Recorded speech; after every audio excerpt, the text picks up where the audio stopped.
आमीन। आमीन। मैं एक सवाल से इस बात को शुरू करूंगा। क्या आप में से कोई ये बात बता सकता है कि यीशु मसीह स्वर्ग से क्यों उतरे थे? यीशु मसीह स्वर्ग में थे और स्वर्ग से वो इस पृथ्वी के ऊपर क्यों आए? यीशु मसीह ने क्या कहा इस बात में? हम तो अपने हिसाब से बहुत सारी बात कहते हैं कि वो मेरे लिए आया, मेरे लिए मरा, मेरे पापों के लिए उसने प्राण दिए। लेकिन यीशु मसीह स्वयं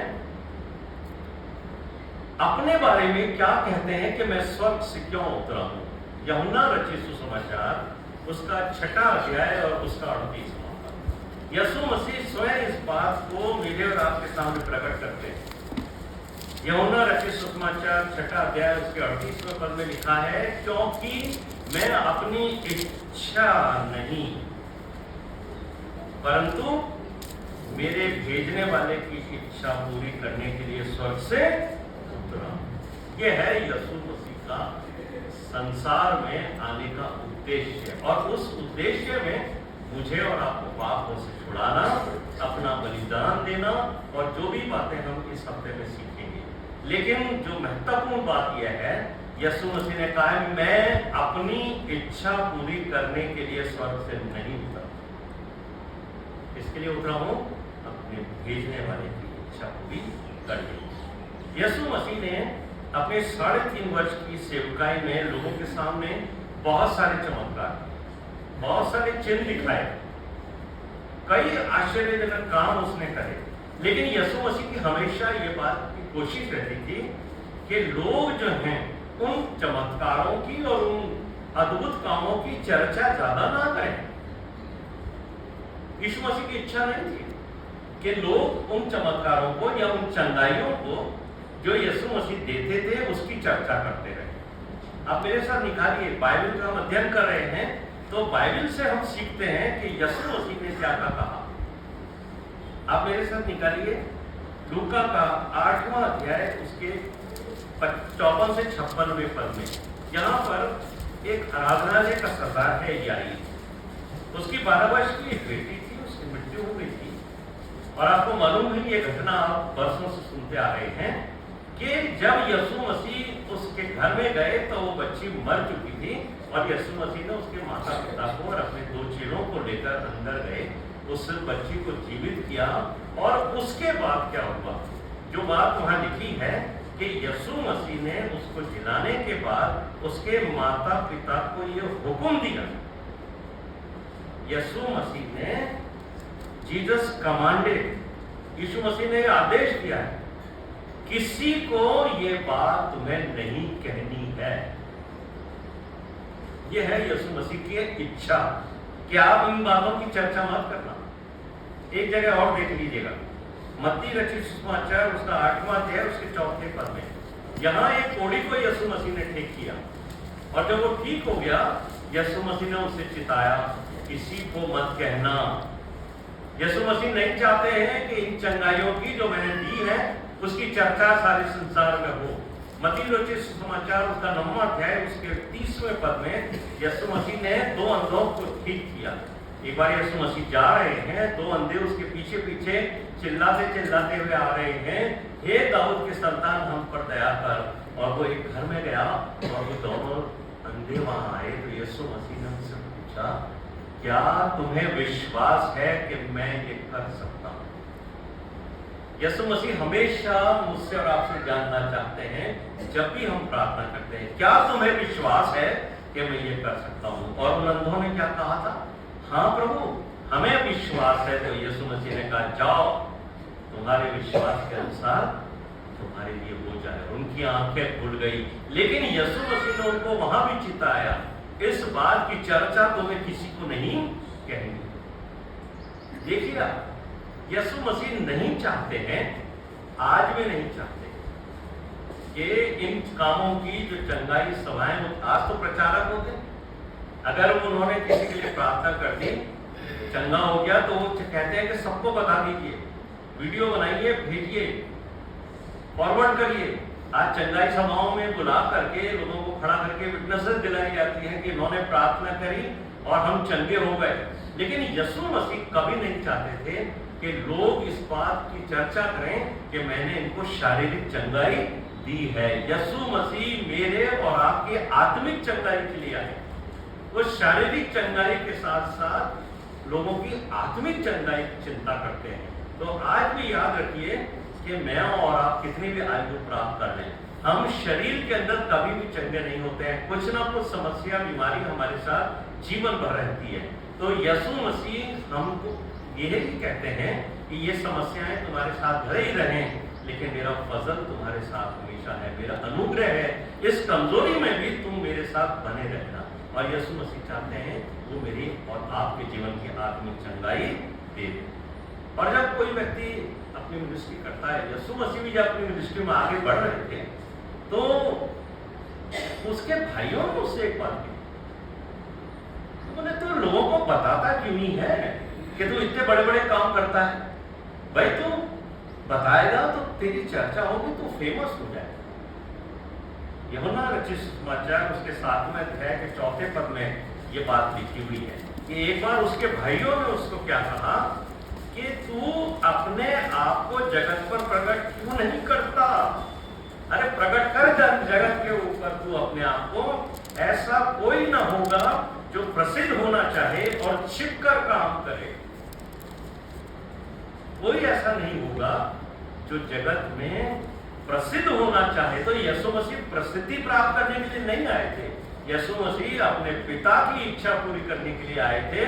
इसलिए यीशु मसीह ने उनसे क्या कहा था, यूहन्ना रचित सुसमाचार 7वां अध्याय उसके 6 पद में, कि मेरा समय अभी नहीं आया है, मेरा समय अभी नहीं आया है। और जब उसका समय आया तब उसने अपने चेलों को साथ लिया और यरूशलेम से की तरफ यरीहो से कदम बढ़ाए।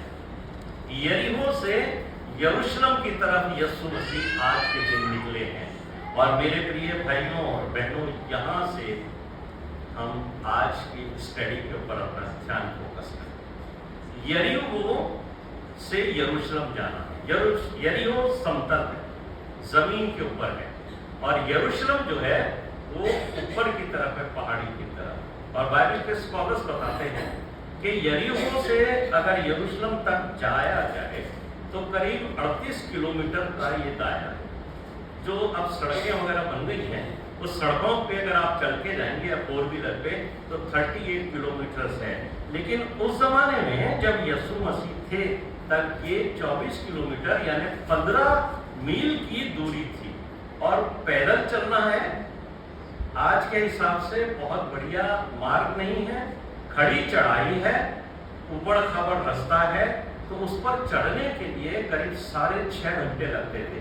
तो जब यीशु मसीह लोगों के साथ यरीहो से यरूशलेम गए, और अगर गर्मी का समय है तो 6.5 घंटों से ज्यादा 8.5 और 9 घंटे भी लग सकते थे। तो आप समझ सकते हैं कि यरीहो से 24 किलोमीटर का रास्ता जो करीब 3,500 फुट ऊंचा है, उस पर पहुंचने के लिए यीशु मसीह को कितना परिश्रम करना पड़ा होगा। जब यीशु मसीह वहां पहुंचे और उनके साथ एक बड़ी भीड़ भी थी, उस भीड़ के अंदर वो लोग थे जिनको यीशु मसीह ने चंगा किया था, उनके बीच में चमत्कार किए थे, बहुत से लोगों ने भोजन किया था, बहुत से लोगों के परिवारों में बड़ी बड़ी घटनाएं हुई थी, और उसके अलावा यीशु मसीह के चेले भी उसके साथ थे। तो जब यीशु मसीह वहां पहुंचने ही वाले हैं, तो हम खोल लेंगे हमारे जो बाइबल स्टडी का आधार है मैथ्यू चैप्टर 21, मत्ती रचित सुसमाचार 21वां अध्याय 1 से 11 पद तक। तो यहाँ पर जब यीशु मसीह पहुंचे हैं तो उन्होंने अपने चेलों को, यहाँ पर एक घटना हुई है कि उन्होंने अपने चेलों को कहाँ भेजा है ना, जाकर मेरे लिए क्या लेके आना है। देखिए क्या लिखा है, यीशु मसीह जो हैं वो एक गधी के बच्चे को लाने के लिए कहते हैं। जब वो यरूशलेम के निकट पहुंचे हैं तो जैतून पहाड़ पर बैतफगे के पास आए तो यीशु ने 2 चेलों को सामने के गांव में भेजा कि जाओ, और वहां पहुंचते ही एक गधी का बच्चा मिलेगा और एक गधी मिलेगी। हाँ, जब आप बाइबल स्टडी करते हो तो ये जो घटना है ये आपको सारे सुसमाचार के मिलेगी। मरकुस में भी आपको मिल जाएगी, अगर आप उसका 11वां अध्याय पढ़ोगे 1 से 11 तक, वहां भी मिलेगी। लूका में भी मिलेगी, यूहन्ना में भी मिलेगी। हर जगह कुछ ना कुछ इसके बारे में लिखा है। थोड़ा सा उसमें फर्क आपको महसूस हुआ कि कहीं कुछ लिखा है, कहीं कुछ लिखा है, लेकिन हम जो स्टडी पे फोकस कर रहे हैं वो है मत्ती रचित सुसमाचार, उसका 21वां अध्याय। और यही एक जगह है जहां पर ये लिखा है कि गधी और उसका बच्चा बंधा हुआ मिलेगा। बाकी अगर सुसमाचार आप पढ़ोगे तो वहां पर सिर्फ एक गधी बंधी हुई मिलेगी। तो ये कारण ये है कि अलग अलग समय के ऊपर ये बाइबल लिखी गई है, तो इसके लैंग्वेज में कुछ थोड़ा बहुत डिफरेंस हो सकता है। तो आप ये देखिए यहाँ पर 21वां अध्याय के दूसरे पद में लिखा है, और यीशु मसीह ने दोनों को लाने के लिए कहा है। क्या लिखा है? उन दोनों को लेकर आना है, यानी गधी को भी लाना है और गधी के बच्चे को भी लाना है। साथ ही यीशु मसीह ने तीसरे पद में अपने चेलों से एक बात कही कि यदि तुमसे कोई कुछ कहे कि इसको क्यों खोलते हो, तो कहना कि प्रभु को इनका प्रयोजन है। The Lord needs them. इनका प्रयोजन परमेश्वर को है। और अगर आप मरकुस रचित सुसमाचार के 11वें अध्याय को पढ़ते हो तो वहां पर ये लिखा है 4 और 5वें पद में कि जब चेले वहां पहुंचे तो जैसा उनको यीशु मसीह ने कहा था, उनको गधी का बच्चा उनको वहां मिला। और जब वो लोग उसे खोलने लगे तो वहां जो लोग खड़े हुए थे उन्होंने उनको ये कहा, 5वें पद में लिखा है, उनमें से यहाँ खड़े थे कोई कोई कहने लगा, ये क्या करते हो, गधी के बच्चे को क्यों खोलते? आपने एक बात नोट की, जब भी आप बाइबल की स्टडी करते हो एक एक शब्द और एक एक पद पर ध्यान दें। पहले यीशु मसीह ने उनसे कहा था जब तुम जाओगे तो तुम्हें एक गधी उसका बच्चा मिलेगा। दूसरी बात यीशु मसीह ने कही जब तुम खोलोगे तो वहां कुछ लोग मिलेंगे, वो तुमसे क्या कहेंगे, ये बात यीशु मसीह ने उन्हें पहले से बता दी। और तुम्हें क्या जवाब देना है ये भी यीशु मसीह ने उनको पहले से बता दिया। कल क्या होने वाला है आपको नहीं पता। जब आप आज चर्च में आए तो चर्च के गेट पर आपसे कौन मिलेगा ये कल आपको पता नहीं था। जब आप गेट में घुसेंगे कौन व्यक्ति आपसे क्या कहेगा और आप क्या जवाब दोगे उसे, ये आपको कल पता नहीं था। लेकिन ये बात परमेश्वर को पता है कि कल क्या होने वाला है और क्या आपसे सवाल होगा और क्या आपको उसका जवाब देना है। तो जो बात पहले से होने वाली है, महत्वपूर्ण बात पहली क्या है, जो बात भविष्य में होने वाली है उन घटनाओं को पहले से जानना, इसको कहते हैं फोर नॉलेज ऑफ गॉड। ये फोर नॉलेज ऑफ गॉड है, ये सिर्फ परमेश्वर के पास है। कल क्या होने वाला है ये मनुष्य के पास नहीं है। इसको एक वर्ड और कहा गया है गॉड्स ओमनीसाइंस। परमेश्वर जानता है कल आपके जीवन में क्या घटना होने वाली है और क्या आपके साथ होने वाला है, कौन मिलेगा, क्या बोलेगा और आप क्या जवाब दोगे। ये बात यीशु मसीह ने अपने चेलों को पहले से बता दी। और जब वो वहां गए तो मरकुस रचित सुसमाचार आपको ये बताता है 5वें पद में कि जब उन्होंने उसको खोला तो लोगों ने जैसा यीशु मसीह ने उन्हें पहले से कहा था वो बात वहां पर उसने दोहरा। इसको कहते हैं फोर नॉलेज ऑफ गॉड। लेकिन इंसान ने भी तरक्की, लेकिन इंसान को भविष्य पता नहीं है। आजकल साइंस ने तरक्की करी है तो आपको मालूम हो जाता है कल वेदर कैसा है, है ना? आपको 4 दिन आगे का वेदर बता देंगे, बारिश होगी, गर्मी होगी। ये साइंस के द्वारा इंसान ने डेवलप किया है, साइंस के इक्विपमेंट्स डेवलप किए हैं कि अगर हिमाचल के पहाड़ों के ऊपर बर्फ गिरती है तो हमें मालूम पड़ेगा कि आबू रोड में 5वें दिन ठंडी हवा आ जाए। ये बुजुर्ग लोग जो बैठे हैं वो जानते थे, जब समाचार मिलता था कि पहाड़ के ऊपर बर्फ गिरी है तो वो कह देते थे कि चौथे दिन यहाँ पर ठंडा हो जाए। इसका क्या कारण है? क्योंकि ये जो हवाएं चलती हैं उसको इंसान ने कैलकुलेट किया है कि ये हवा 3 दिन में यहाँ पहुंचेगी। जैसे सुनामी आती है, सुनामी अब उन्होंने ये तैयारी की है कि अगर कहीं सुनामी आती है तो वो सुनामी आपके किस तट पर पहुंचेगी, ये साइंस के द्वारा, इक्विपमेंट के द्वारा वो पता कर लेते हैं कि तीसरे दिन ये सुनामी हमारे यहाँ पहुंचेगी। इसको कहते हैं प्री साइंस। प्री साइंस का मतलब होता है human knowledge is based on pre science. इंसान की जो बुद्धि है वो जो बताती है कि कल और परसों क्या होगा, लेकिन वो आपके भविष्य के बारे में या आपके वो बारे में नहीं बता सकती कि कल आप किससे मिलोगे या कल आपका एक्सीडेंट हो जाएगा, कल आपको हार्ट अटैक हो जाएगा। कोई नहीं बता सकता इस बात को। ये पावर सिर्फ खुदा के पास है, इंसान के पास नहीं। तो यीशु मसीह जब संसार में थे तो एक इंसान भी थे और वो खुदा भी थे। दूसरी जो महत्वपूर्ण बात है वो जो यीशु मसीह ने कही थी कि जब तुम उसे खोलने लगो उस घड़ी को और लोग तुमसे कहें तो कहना प्रभु को इसका प्रयोजन है। ये एक ही जगह है जहां पर यीशु मसीह ने अपने आप को प्रभु कह के क्लेम किया। यीशु मसीह ने कभी भी ये बात नहीं कही। बाइबल आप पढ़ लीजिए, वहां यीशु मसीह ने हमेशा कहा है मैं मनुष्य का पुत्र, अपने आप को मनुष्य का पुत्र कहा है यीशु मसीह ने। लेकिन यहाँ पर यीशु मसीह ने कहा है आई एम लॉर्ड, मैं हूं, मेरा अख्तियार है। और इसीलिए जो वचनकार कहता है 24वें वचन के पहले पद के अंदर, पृथ्वी और जो कुछ उसमें है वो यहोवा ही का है। और परमेश्वर का होने के कारण यीशु मसीह भी परमेश्वर है। क्या लिखा है यूहन्ना के पहले अध्याय के पहले पद में?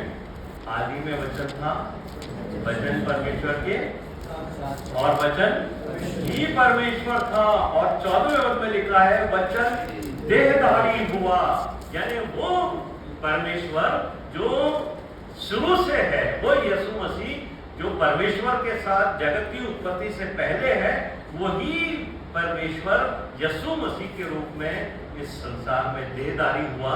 इसलिए यीशु मसीह को ये सब घटनाएं पता थी कि कल क्या होने वाला है मेरे साथ। वो अपने बारे में भी जानते हैं कि मेरे साथ क्या होने वाला है और क्या क्या मेरे को इस संसार के अंदर दुख देखना है। तीसरी बात जो यहाँ पर इस पद में है कि यीशु मसीह ने कभी भी किसी प्राइवेट प्रॉपर्टी को क्लेम नहीं किया। ये जो गधा है, गधी है, उसका बच्चा है, ये किसी दूसरे का है, लेकिन यीशु मसीह ने इसके ऊपर अपना क्लेम किया। इसको ले आओ, मुझे इसकी आवश्यकता है। ये किसी दूसरे की चीज है, प्राइवेट प्रॉपर्टी है, लेकिन अपनी ऑथोरिटी को कि मुझे इसकी जरूरत है, यहां यीशु मसीह ने स्पष्ट किया है। एक और चौथी बात जो महत्वपूर्ण है कि यीशु मसीह अपनी पूरी मिनिस्ट्री के अंदर पैदल चला करते। कभी आप पढ़ लीजिए पूरी बाइबल, यीशु मसीह हमेशा भीड़ के साथ पैदल चलते थे, चेलों के साथ पैदल चलते थे।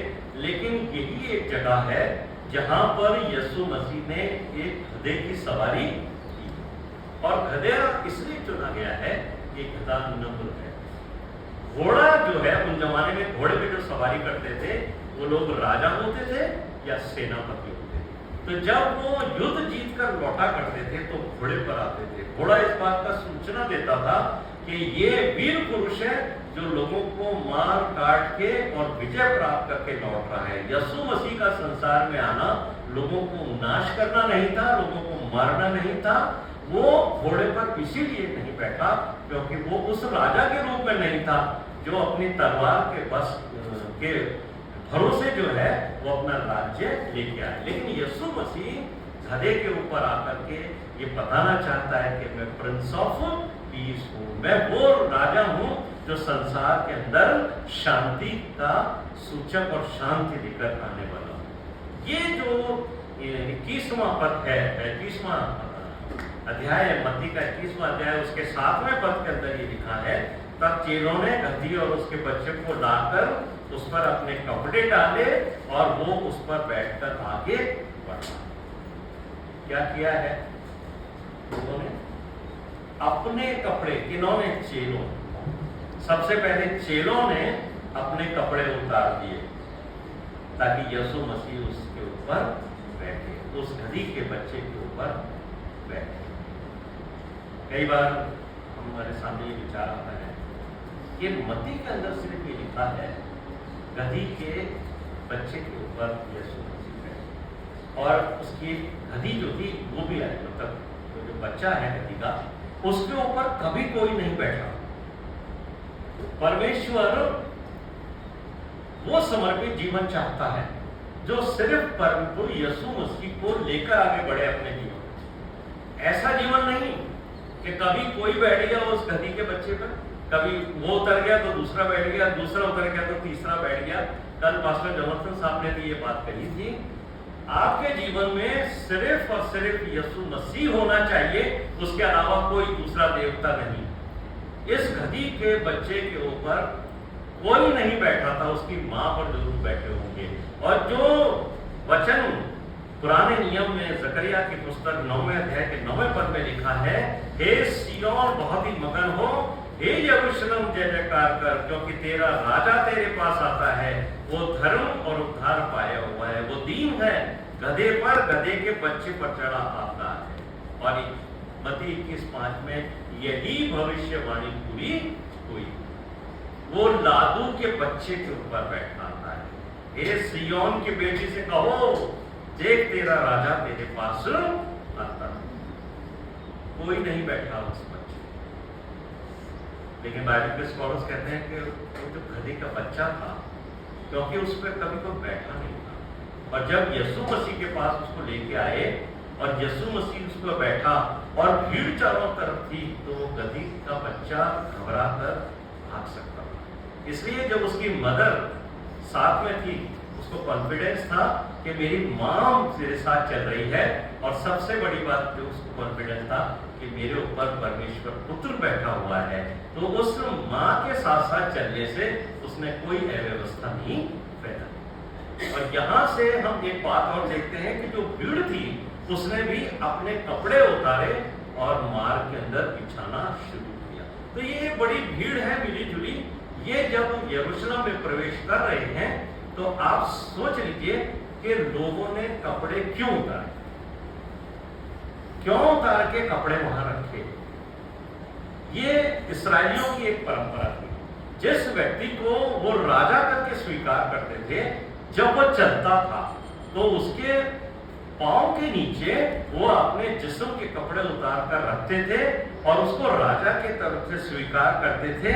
और ये बात आपको मिलेगी कि कपड़े बिछाकर वो आदर, अति आदर में थे। दूसरा राजा 9वां अध्याय उसके 13वें पद के अंदर ये एक घटना है बाइबल के अंदर, ओल्ड टेस्टमेंट के अंदर।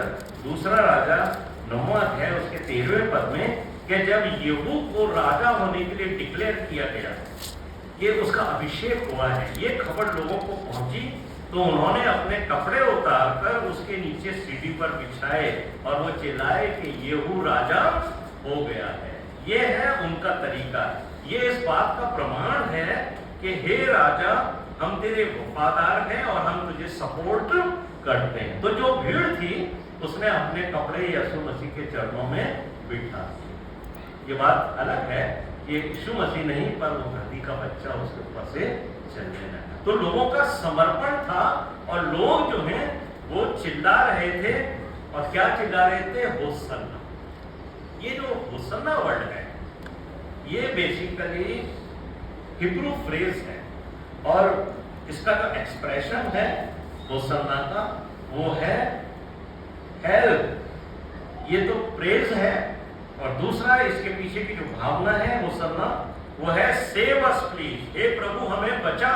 किससे बचाने की उम्मीद कर रहे हैं वो रोमी जो सल्तनत थी, रोमी राज था, उससे बचाने के लिए यीशु मसीह के ऊपर भरोसा कर रहे हैं। वो ये सोचते हैं कि यीशु मसीह वो राजा है जो हमें रोमी सल्तनत से छुड़ाए, और बार बार वो इस बात को चिल्लाते हैं, होसन्ना होसन्ना। और क्या कहते हैं, धन्य है वो जो प्रभु के नाम से आता। और बड़ी भीड़ है वहां पर, और इतनी भीड़ है कि क्योंकि वो पर्व का समय था यरूशलेम में, तो बाहर के भी बहुत सारे लोग आए हुए थे। कुछ लोग ऐसे थे जिन्होंने यीशु मसीह के चमत्कारों के बारे में सुना था, कुछ लोग उसको ये देखना आए थे कि इसने लाजर को जिंदा किया, ये वो व्यक्ति है जिसने लाजर को यानी मुर्दों को जिला देता है। ये इस भीड़ के अंदर यीशु मसीह के साथ नीचे से आए हुए भी लोग थे। इस भीड़ के अंदर वो लोग भी थे जो फरीसी थे, शास्त्री थे, जो यीशु मसीह से जलते थे।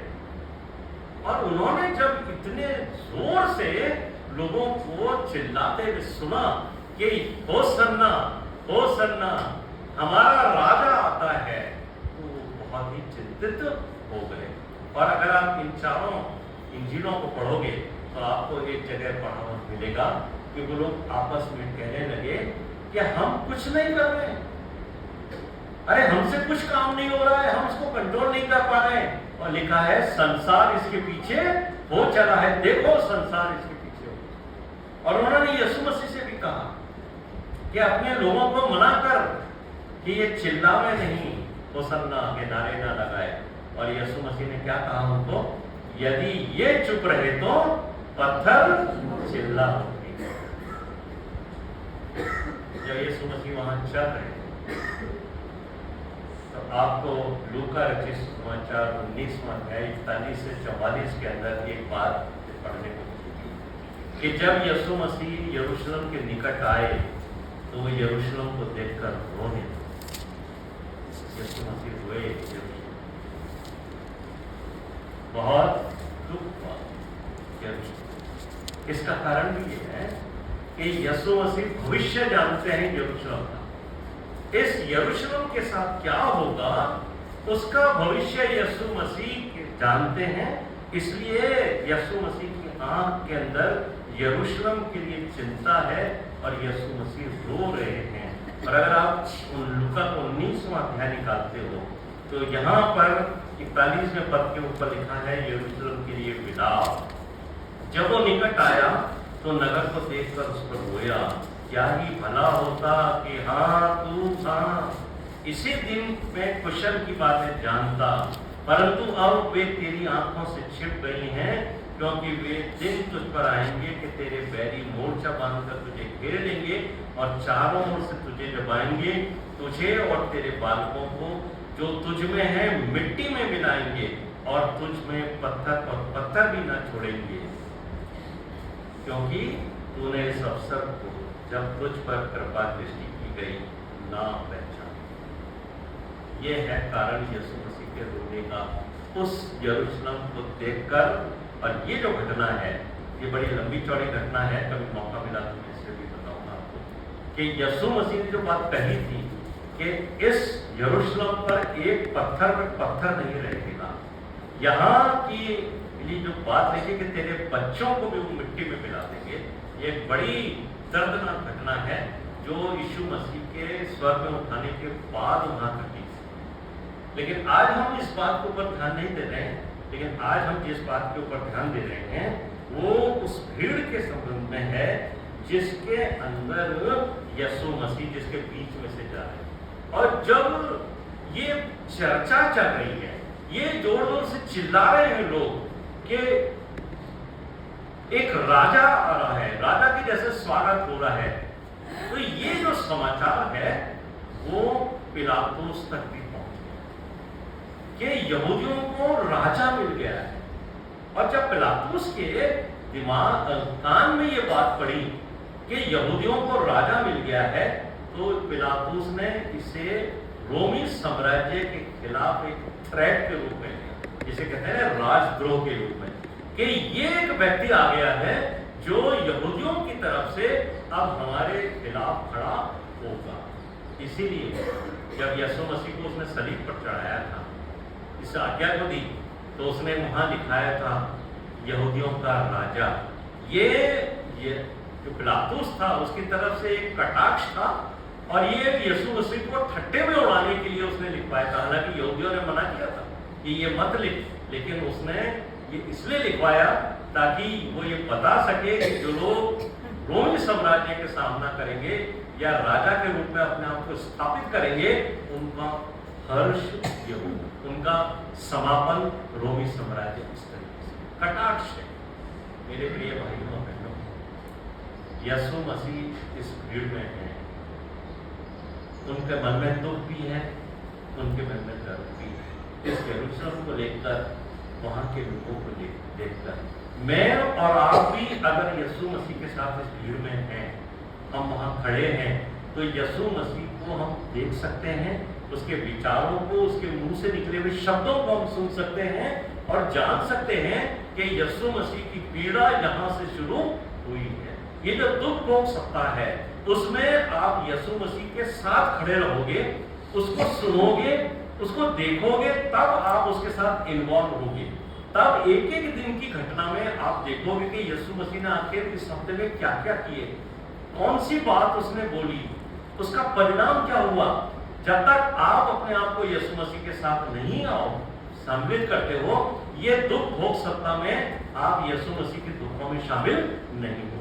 तब तक आप गुड फ्राइडे को नहीं समझ सकते, जब तक कि आप ये ना देख लो कि यीशु मसीह ने मेरे और आपके पापों की क्षमा के लिए जो बलिदान किया है, उसके लिए उसको कितना कष्ट उठाना पड़ा है। ये पहली एंट्री है। यहाँ से यीशु मसीह जो हैं वो आगे बढ़ते बढ़ते और फिर यरूशलेम में प्रवेश किया, और यहाँ से वो सीधे मंदिर में गए। और मंदिर में जाकर उन्होंने कुछ नहीं कहा, सिर्फ हालात देखे।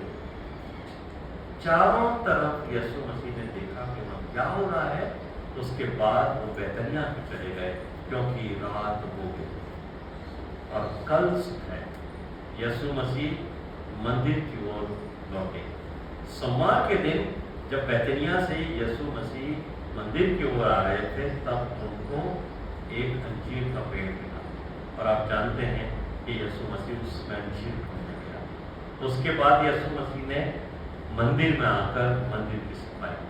कल शाम को हम उस मंदिर में यीशु मसीह के साथ जाएं, ताकि हम देखें कि वहां हुआ क्या था। आज की घटना जो बाइबल अध्ययन मैंने किया वो आपके साथ बांटा, इस उद्देश्य से कि हम अक्सर गधे की बहुत चर्चा करते हैं, गधे के ऊपर हम आधा घंटे तक बात करते हैं। मेरा और आपका ध्यान यीशु मसीह पर होना है। यीशु मसीह ने हमें ये समझा दिया है कि मैं शारीरिक चंगाइयों की चर्चा तुम्हारे बीच में सुनना नहीं चाहता। इसलिए आप ध्यान रखिए कि यीशु मसीह आपको शारीरिक चंगाई देता है। वो आप प्रार्थना करते हैं तो ऐसा नहीं है कि शारीरिक चंगाई नहीं देता है, लेकिन यीशु मसीह उससे ज्यादा इस बात को महत्व देते हैं कि आपकी आत्मिक चंगाई, आत्मिक चंगाई की चिंता ज्यादा करना। और आत्मिक चंगाई की चिंता आप जब करोगे जब आपको ये मालूम होगा कि यीशु मसीह ने क्या शिक्षाएं दी, क्या बातें कही, और कैसे यीशु मसीह का जीवन था। मेरे प्रिय भाइयों और बहनों, प्रभु आपके साथ हो, आपको आशीष दे, और कल के लिए आप तैयारी करके आए, पढ़ के आए। ये चारों जो इंजील हैं उनमें ये छोटी छोटी घटनाएं लिखी हैं कि सोमवार के दिन जब यीशु मसीह मंदिर में आए तब वहां पर क्या घटना हुई। प्रभु हम सबको आशीष दे, और इस वचन को समझने के लिए हमें आत्मिक बुद्धि दे, ताकि हम हर पद को वैसा समझ सकें जैसा यीशु मसीह ने